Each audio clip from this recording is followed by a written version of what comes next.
Hey there, everyone. I'm Errol Barnett, in for John Dickerson tonight. Thanks so much for joining us, and a warm welcome to CBS News Prime Time. President Biden is so proud of his Irish heritage. His Secret Service codename is Celtic. Well, now he's in the land of his ancestors, celebrating the anniversary of a major peace agreement. We'll have highlights from his trip. But first, what you saw in that video was absolutely amazing. It's tragic, but it's absolutely amazing. body camera video from Louisville is out. What it's revealing about the latest mass shooting in America. China has its own version of the Boeing 737. Our Chris Van Cleve shows us why this is linked to Chinese espionage. Do you feel like they stole an airliner? I don't feel that way. I think that's a fact. And most COVID testing and vaccines will not be free anymore. We'll explain what other costs you could face now that the pandemic emergency has come to an end. All right, we start our report tonight in Louisville, Kentucky, where police have released body cam footage of Monday's mass shooting inside a bank there. We have to give you this warning, of course. The images you're about to see are disturbing. Now, the video captures the scene as police arrived and made their way into the building. Two of them would be shot before the violence ended. Now, we also learned Tuesday the shooter legally purchased the AR-15 style rifle he used to kill 5 people and injure 8 others. Roxana Saberi is on the ground in Louisville. Newly released body cam footage shows officers confronting the gunman as they tried to enter the Louisville bank where he shot and killed co-workers. Just 3 minutes after the first calls came into 911. He immediately shot Officer Nicholas Wilt. Police say Officer Corey Galloway was shot head-on and rolled down the steps. Cell phone video shows Galloway taking cover, trying to find a clear shot, before finally killing the shooter in the front lobby of the bank. He's down! Get the officer! He went towards danger in order to save and preserve life. Police have searched the shooter's home and recovered several items, but are still investigating his motive. We do know that this was targeted. He knew those individuals, of course, because he worked there. The gunman killed 5 of his colleagues: Deanna Eckert, who died overnight, Joshua Barrick, Thomas Elliott, James Tutt, and Juliana Farmer, whose car is still parked outside the bank. And what did she tell you about her job here? That she loved it. She was happy, very happy.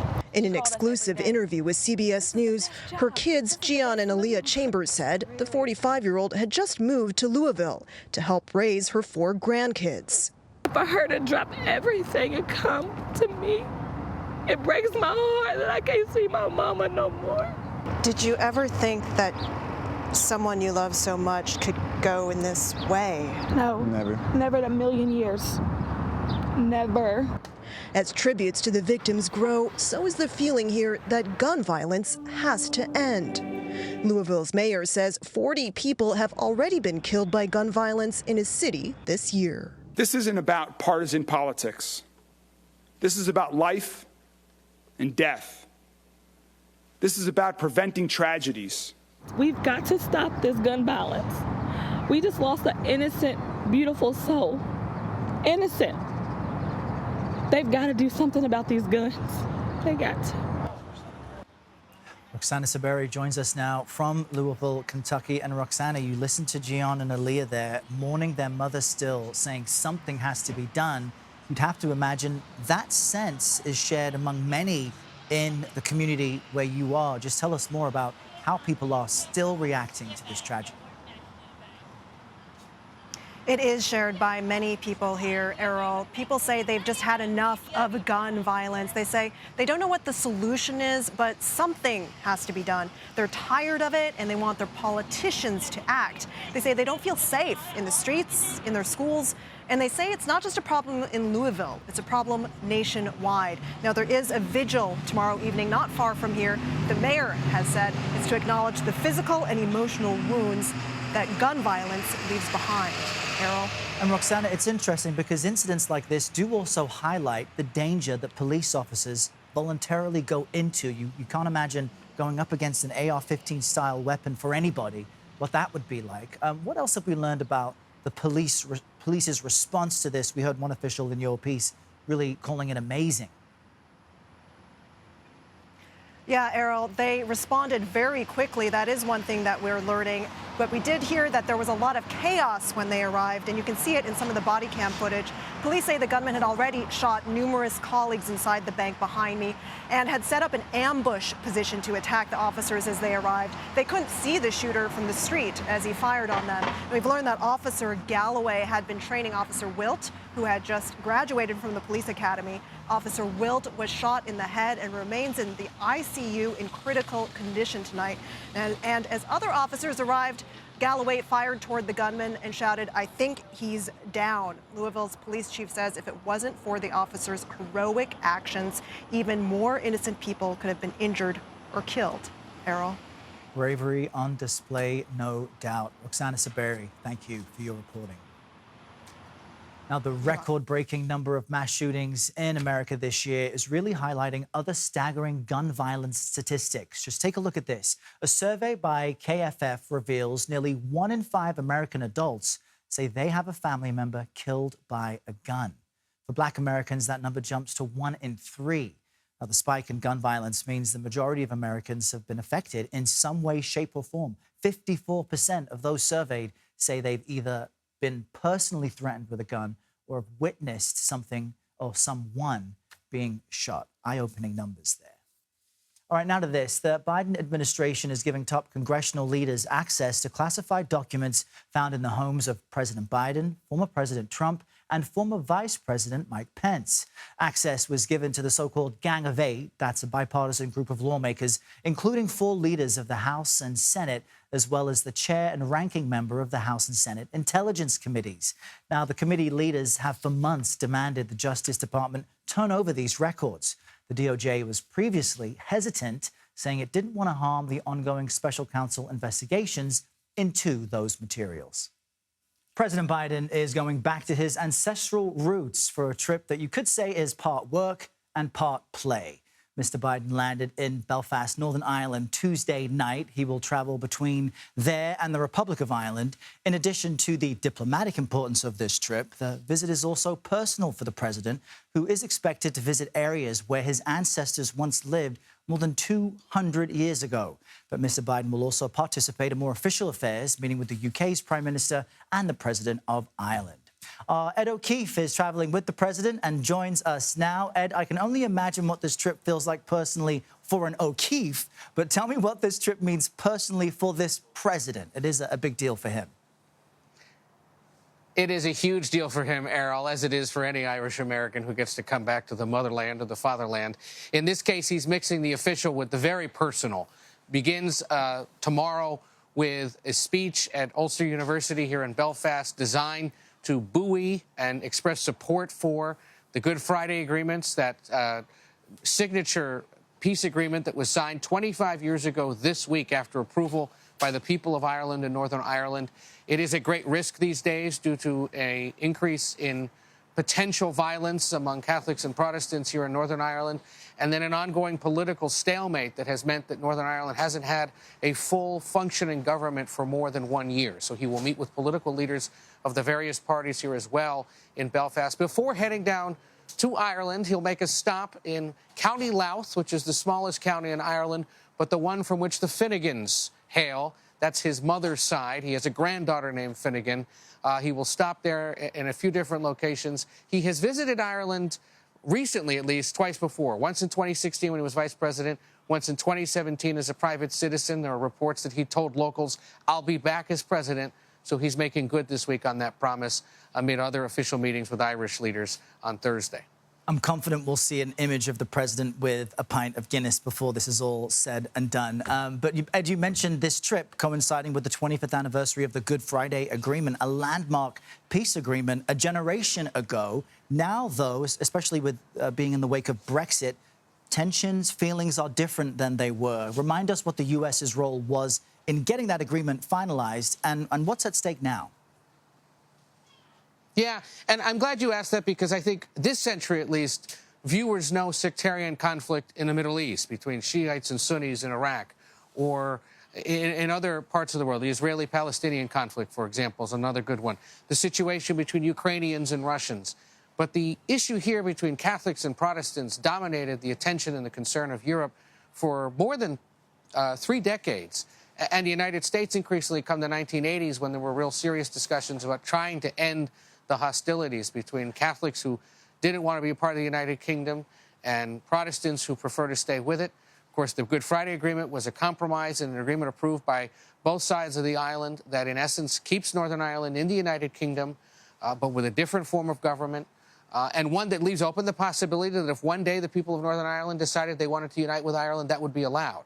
The problem is the complex power-sharing agreement that exists made things like Brexit, which was unforeseen 25 years ago, really complicated because it's still part of the United Kingdom here, but it shares that open border with Ireland, and it wants to be able to do so in order to maintain a good economy here.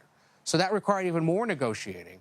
And it's the details of that that have caused this political stalemate that the president hopes tomorrow, his aides say he'd like to at least encourage them, sort this out, because there's a real sacred agreement that needs to be respected. And the hope is that him being here this week, Bill Clinton, Hillary Clinton coming later in the week to mark the anniversary as well, that the U.S. once again expressing support for something they helped make happen could potentially move the ball forward and ensure lasting peace. Yeah, that lasting peace providing for economic opportunity, certainly on the minds of everyone watching this trip there in that region of the world. Ed O'Keefe in Belfast for us. Thank you, Ed. Take care. The Democratic National Convention is returning to the Windy City next year. Democrats just announced on Tuesday they selected Chicago to host the annual gathering in 2024.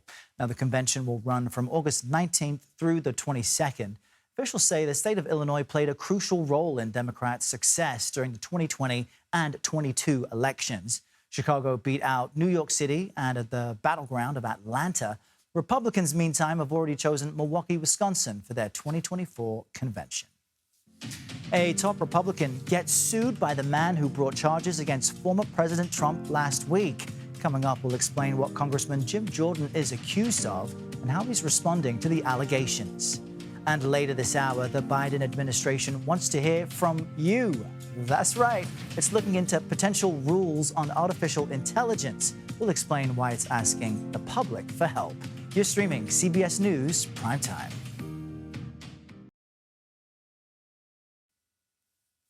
Brittany Griner says she's ready to share what she called her unfathomable experience of being detained in Russia. The WNBA star revealed Tuesday she's writing a memoir about the ordeal. Griner was arrested last year, you may remember, at an airport in Moscow on what were drug-related charges. She was detained for nearly 10 months during a time of heightened tensions between the U.S. and Russia, all against the backdrop of the war in Ukraine.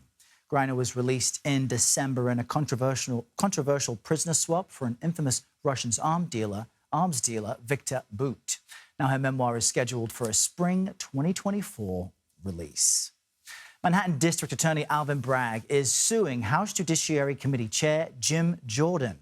This lawsuit accuses the Ohio Republican of trying to interfere in the DA's prosecution of former President Donald Trump.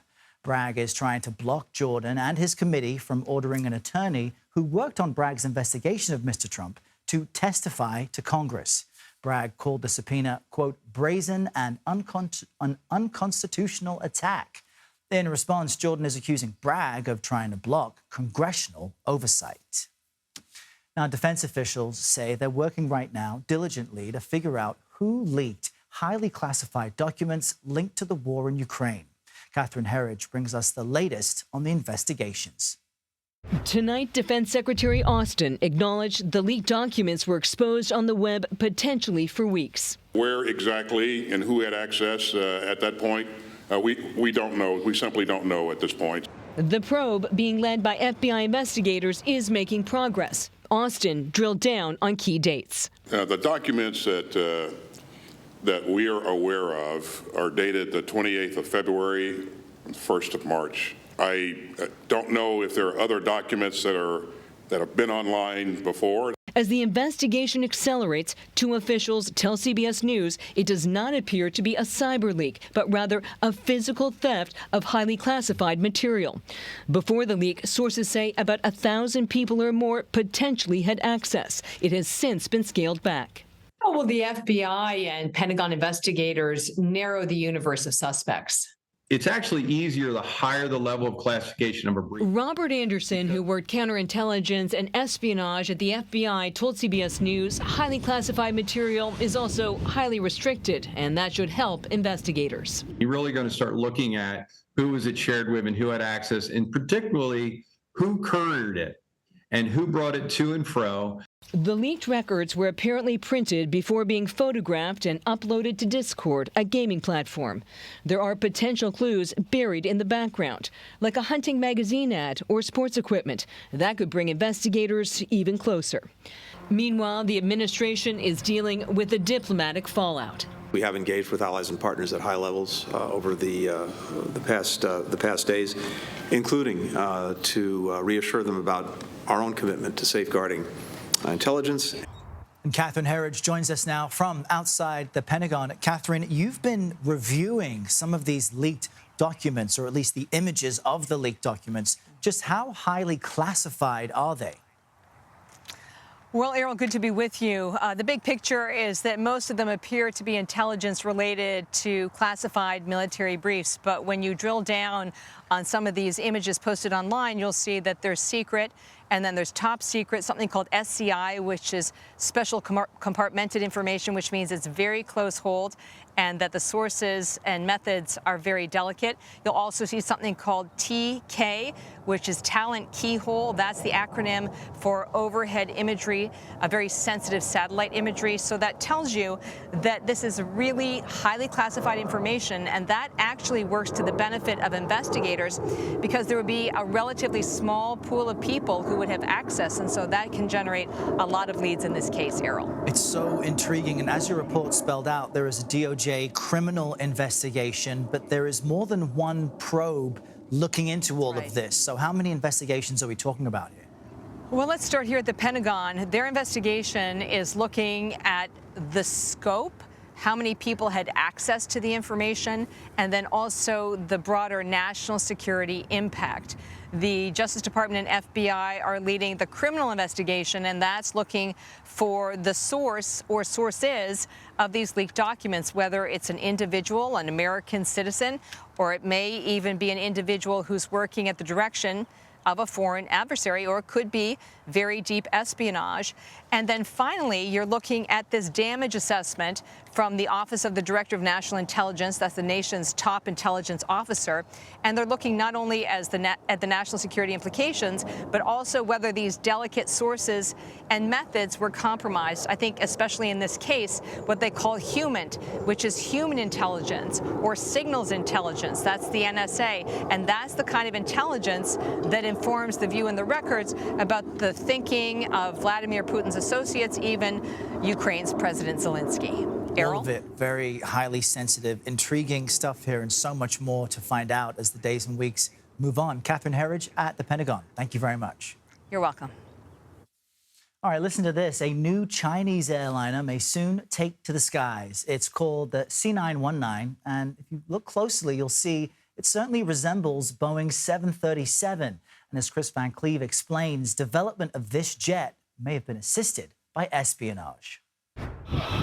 Tonight, China's new C919 airliner is a growing threat to the U.S. economy, poised to take flight, says former Deputy National Security Advisor Matt Pottinger. Beijing's goals for its aerospace industry is to dominate the global space and drive its competitors out of business. A low-cost domestic airliner positioning China to one day capture one of the world's largest markets for jets. But if it looks a lot like an Airbus A320 or Boeing 737, that is by design. China has a lot of different ways of relieving people of their intellectual property. 60% of the plane's components are the results of deals with America's top aerospace companies.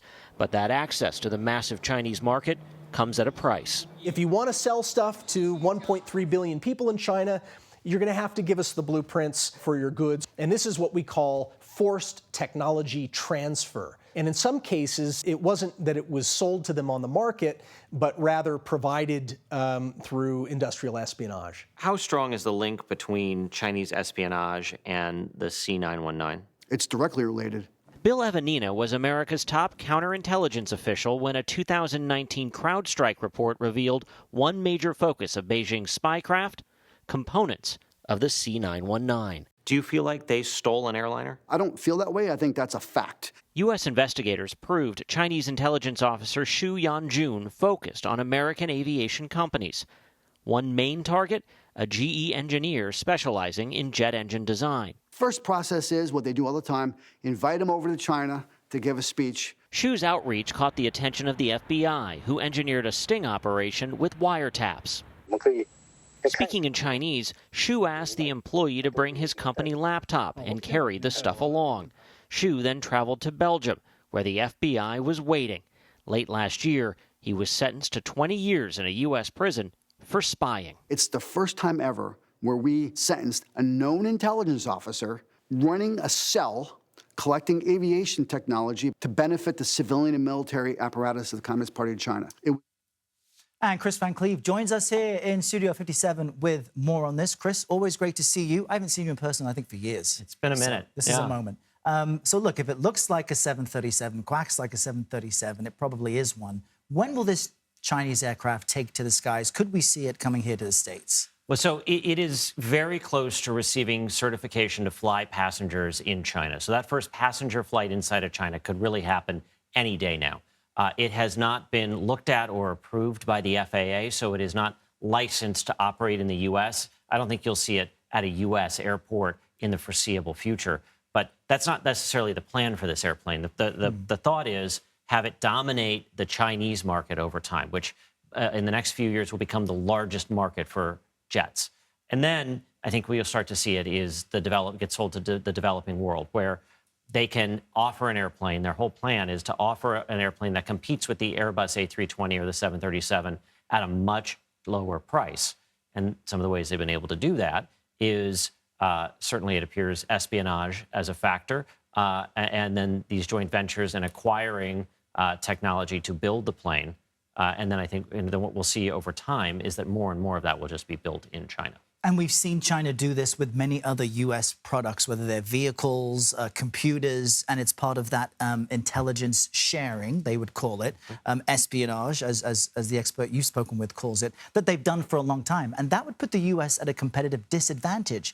Your report also points to 60% of the components of this aircraft come from U.S. aerospace companies. So how did the U.S. allow that to happen, and where is the middle ground here? So, look, all of those components were legally sold. What typically has happened in the past where you have seen China, you go into these joint ventures, and then that company will start to make another version of that product, sourced and developed in China. They start buying that, stop buying the U.S. engine, the U.S. products. So take the jet engines on this plane. They're made by GE and Seraphim, it's CFM, the joint venture.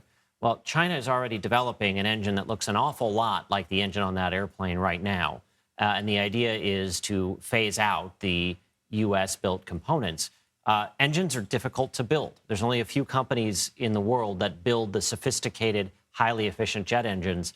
As they figure out the secret sauce there, there's a reason they were targeting a GE aviation engineer who focused on jet engine design.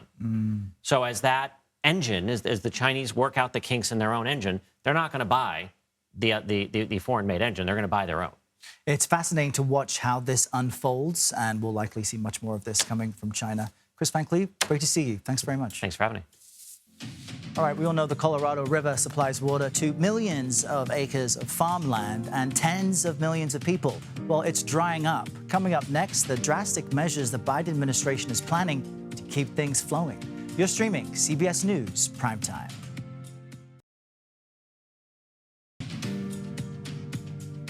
Welcome back to CBS News Prime Time. I'm Errol Barnett. Here's a look at our top stories right now. We're learning more about the days leading up to Monday's fatal shooting at a Kentucky bank. Police say the gunman bought the weapon, an AR-15, legally just last week. The gunman was an employee of the bank, and officials say this was a targeted attack. Vice President Kamala Harris met with the Prime Minister of Poland Tuesday at the White House. Harris discussed the relationship between the two nations and its importance given Russia's invasion of Ukraine. Poland's Prime Minister called on other world leaders to unite to stop Russia. President Biden is in Northern Ireland kicking off a multi-day trip to the Emerald Isle. He was greeted by UK Prime Minister Rishi Sunak. The president plans to travel south to Ireland on Wednesday.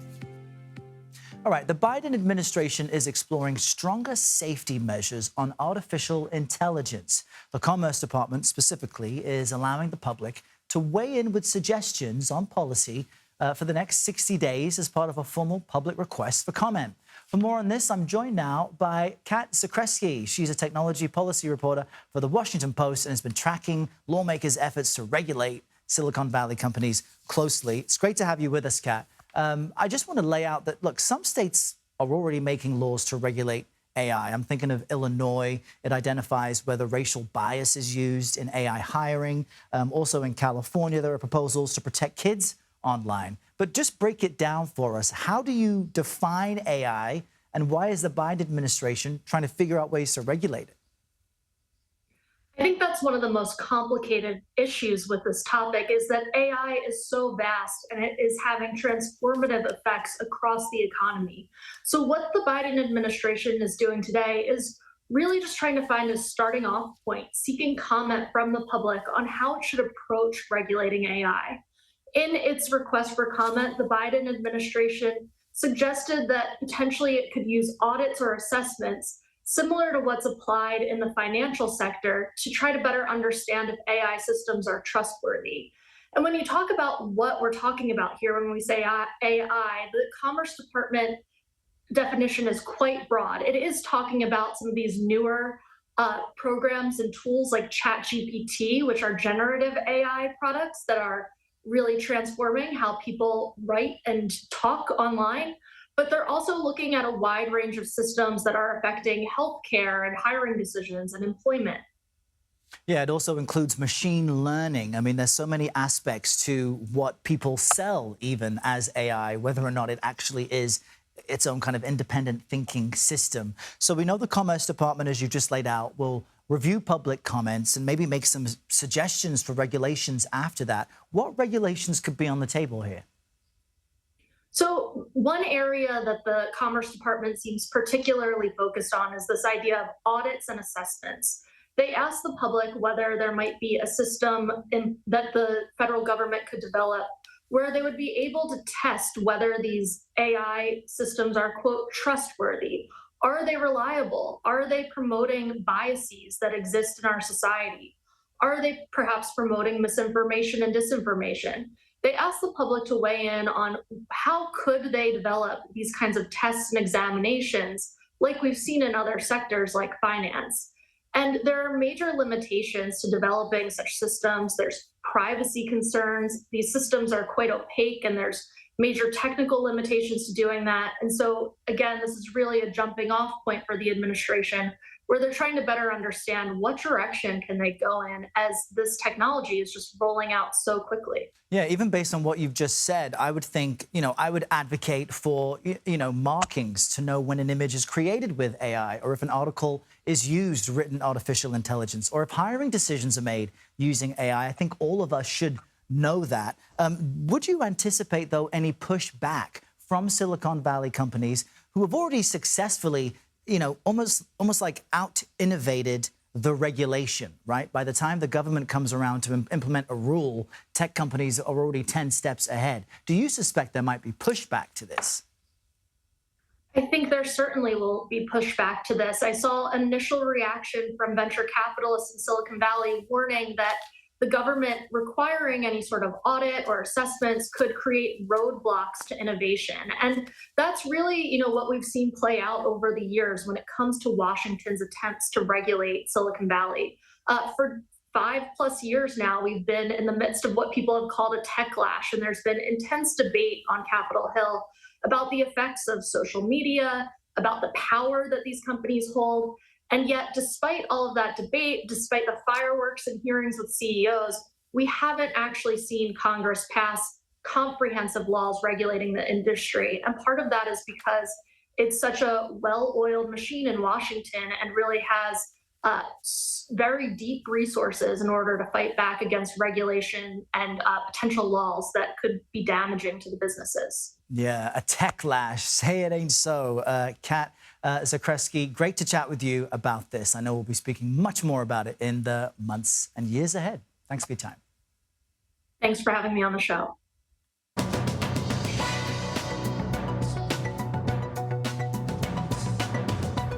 So the International Monetary Fund is now downgrading its forecast for the global economy this year. According to an IMF report released Tuesday, growth will bottom out around 2.8% this year and 3% in 2024.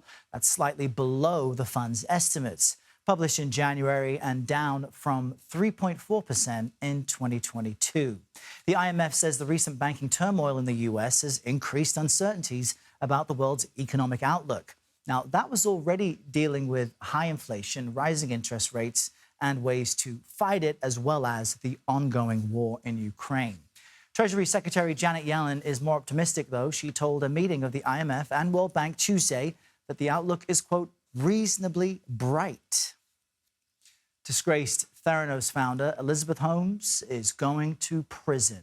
A judge rejected Holmes' request on Tuesday to stay out of federal prison while she appeals her conviction. The 39-year-old was convicted just last year of defrauding investors who sank money into her blood testing startup in Silicon Valley. The technology never worked, but Holmes' company raised nearly $1 billion before it collapsed. Holmes was sentenced to more than 11 years behind bars. She will have to surrender to authorities later this month. After months of deadlock negotiations between state governments over how to address the shrinking water supply of the Colorado River, the Biden administration is now stepping in.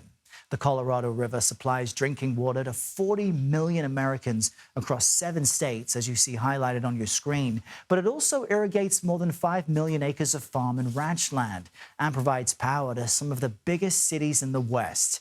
But severe droughts are forcing some of those states to make cuts to the amount of water it takes from the basin. After those states fail to come to a joint agreement, the federal government is now putting forward its own plans for cutbacks.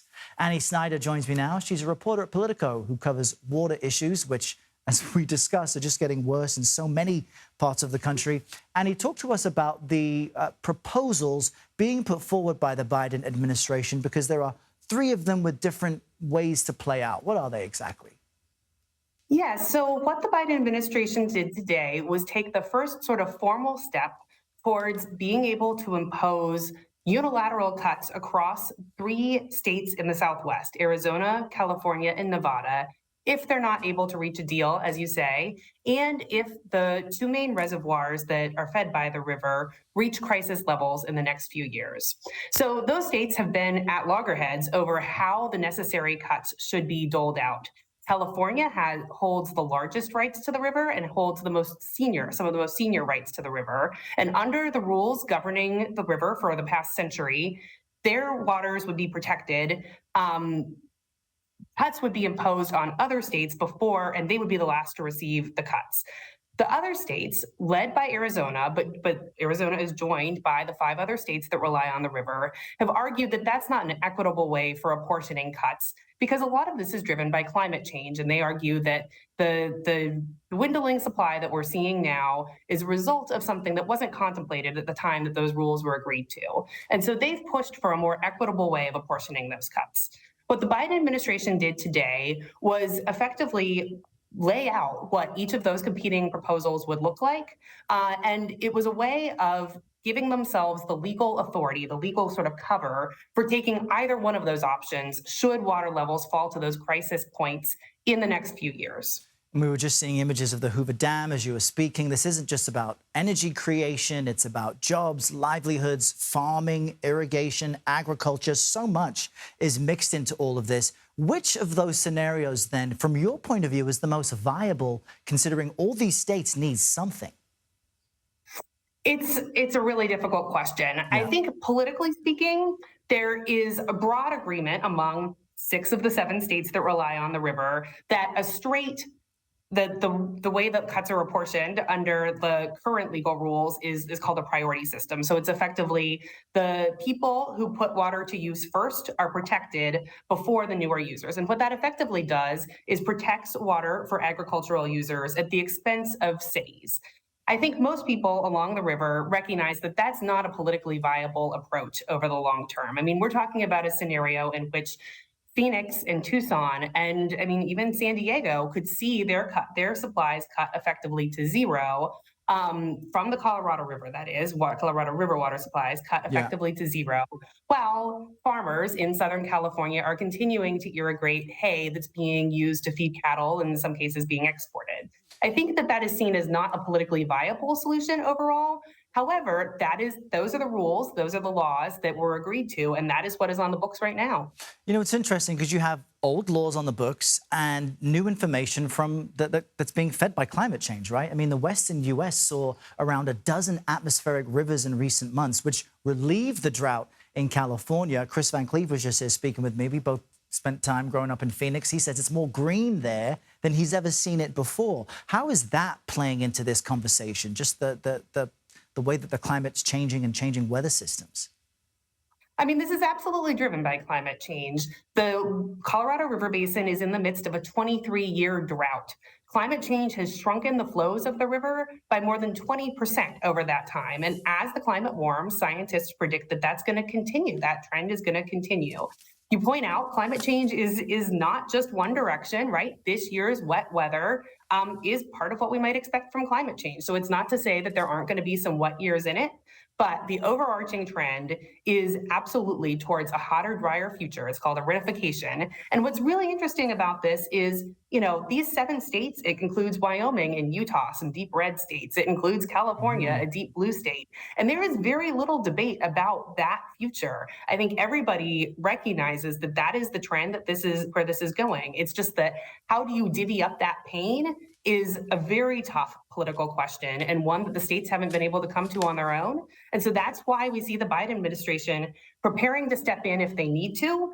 But I think politically and realistically speaking, they are absolutely using this as a moment to try and push the states closer together, because what they really want to see here is for the states to come up with a solution themselves rather than having to act unilaterally. Right, right. I like the way you phrased it. How do you divvy up pain, you know, equally? We'll see how this all plays out. Annie Snyder, thanks for joining us tonight. Thank you for having me.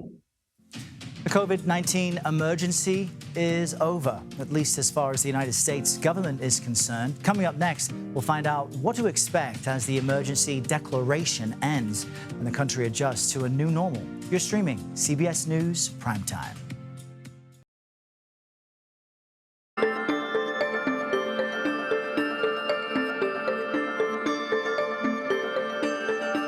This is major. President Biden signed a bipartisan bill on Monday, which officially ended the COVID-19 national emergency. The first case of COVID was reported back in January of 2020. Then President Trump declared a national emergency just under 2 months later. And a little more than 2 years later, the U.S. death toll from the virus passed the 1 million mark, and it has killed 130,000 additional people since then. Now, Congress and the president say the emergency declaration is no longer needed, and it has expanded the Trump and Biden administration's ability to address the economic and public welfare effects of COVID. They used it to enact pauses on mortgages and student loans and order free COVID testing, among other measures. Dr. William Schaffner joins me now. He's a professor of infectious diseases at the Vanderbilt University School of Medicine. Dr. Schaffner, what do you make of the end of this national emergency, and what does this effectively mean for folks watching right now? Well, Errol, it's a good thing that we are no longer in the pandemic, but this virus has not disappeared. So ending this public health emergency is a change. It sounds very good, but we'll still have this virus to contend with. You know, this virus is still killing somewhere between 200 and 300 people in the United States on a daily basis. So it hasn't disappeared. We're going to have to keep coping with it. You know, there have been many benefits having been a consequence of this public health emergency. Now, as we go back to the normal medical non-system, we're going to be worrying about disparities. There will be hard-hit communities, and the question is, will they continue to have access to some of the preventive measures and the therapies that we have for COVID? We'll have to watch that very, very carefully. And Doctor, that's a key question. I mean, as you talk about some of the benefits, we're starting to see a rollback of companies being open to remote work, also the use of telemedicine. especially when you think about therapy being expanded to so many people. That's advanced as a result of the pandemic. Do you expect that the end of this national emergency will affect our ability to see doctors virtually? Actually, I don't think so. One of the things that we have learned, Errol, during the COVID issue is this telemedicine, so-called, actually works extraordinarily well for many conditions. Not everything. You can't get vaccinated through telemedicine, for example. So we're going to continue with telemedicine for many things. We'll add that to our armamentarium. But we're still going to be concerned about access, disparities creeping back into the system, whether vaccines will be made freely available, those at-home tests, which are so useful. All of those things, we're going to have to adjust to a new system. Change is good and inevitable, but sometimes difficult. And we'll see where the difficulties are. And now that we kind of move into the tail end of this thing, do you still suggest people get tested for COVID if they're feeling symptoms? How should people approach not feeling well at any time of the year now? Yeah, let's think about this. Remember, there's a subset of the population that is more apt to get seriously ill, require hospitalization if they get infected. Here they are, people who are older than age 65.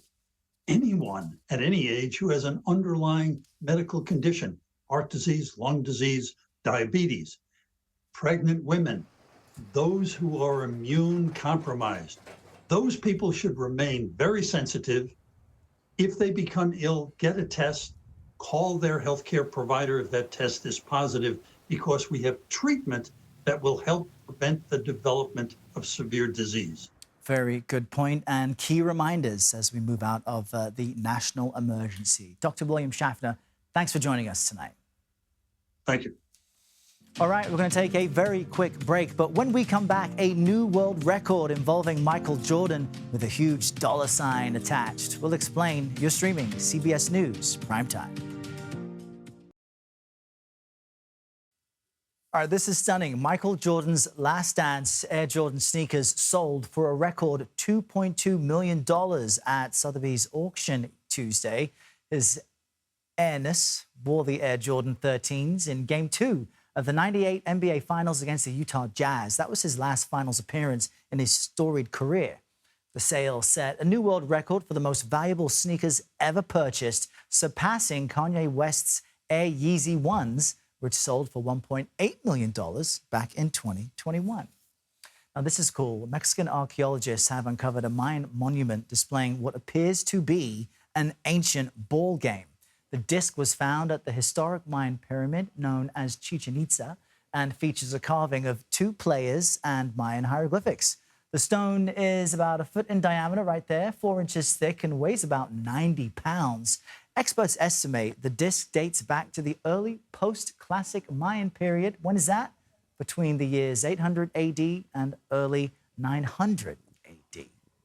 Awesome stuff.